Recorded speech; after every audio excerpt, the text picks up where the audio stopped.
Coming up to the wall here. Nice and straight. Inside leg, inside rein, bend, okay? Because if I don't use a little bend right there, this is what will happen. I'll come up to straight, straight, straight. All of a sudden, horse, see that horse drop the shoulder right there? Because he had to, okay? Because I didn't use the bend and set him up. Hello, I'm Sid Zacharias with Zacharias Horsemanship. Today I want to talk about the difference between a turn and a bend. A lot of people think they're the same thing, totally different maneuvers, and get totally different results depending on what you want at that point. So it's going to be like a gate on a hinge that will sweep across. Okay, that's more of a turn effect.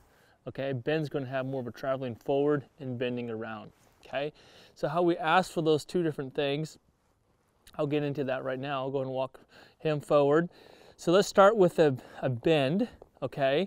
So as I'm walking here, I'm gonna use my inside leg just a little bit. That's how I ask for it, inside leg and inside hand. Okay, create my horse a little bit of bend here. You can see that, how my horse creates a little bit of bend, okay? Now I'm gonna release my inside foot and just pull him across with both hands. See how it's a turn effect? So that's a turn. This is a bend, inside leg, inside hand.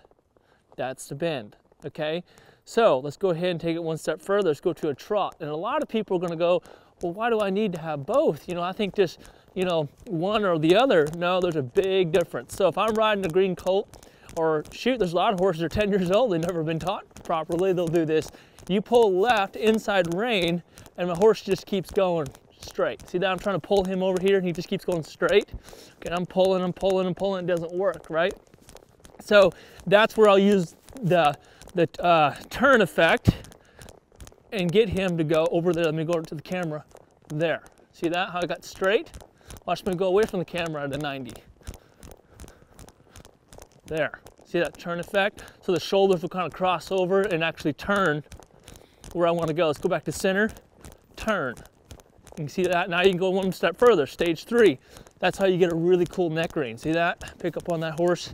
And that horse sweeps across where I want to go. So most of the time when you're just guiding your horse, you're going to use the turn effect a lot more, keeping that horse a lot straighter. And I'm riding the saddle horn during the turn, meaning I'm getting the horn to go that way. See that? That way. Now let's take it to one more level. Let's just pull that way and get that saddle to go to the right, and that's your turn effect. Okay, good luck trying to get one to spin using the bend. Okay, so for guiding, a lot of just direction changes, steering, we're going to use a lot more turn.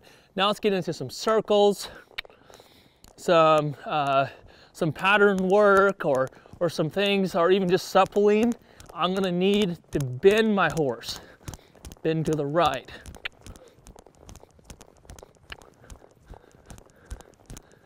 Bend to the left. But see, I'm not turning. If you are trying to turn a horse using the bending exercise, you're going to have a hard time to go straight. So for example, even a lot of, you know, dressage riders or whoever, different disciplines out there, they never actually heard the difference, and they're used to guiding their horse like a bend like this. If I want to go straight towards the camera, see how they come out like this? And then the horse finally moves over there, and then they're trying to do this, and it's like, you know, you're trying to catch that straight line. So let me do that again, and this time I'll use the turn exercise, and you'll see I'm looking over my shoulder where I want to go. I look at you, watch my horse line up, I sweep across, like shoulder, shoulder, shoulder, shoulder, release. See how straight that is?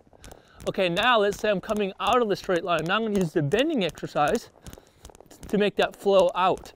So we'll talk about this real quick. If I'm on a straight line, I'm going towards the wall.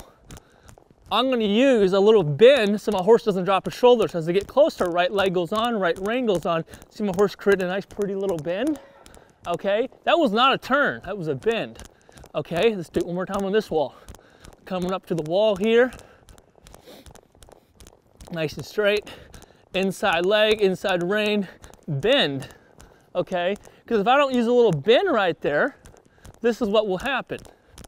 I'll do it again, and this time I won't use any bend. I'll just go up to it straight. I'll come up to straight, straight, straight. All of a sudden, horse, see that horse drop the shoulder right there? Because he had to, okay? Because I didn't use the bend and set him up. So again, they have their points of value. You need to learn the difference between the bend and the turn. So I'm just going to take this opportunity to show you the difference. Thanks for watching.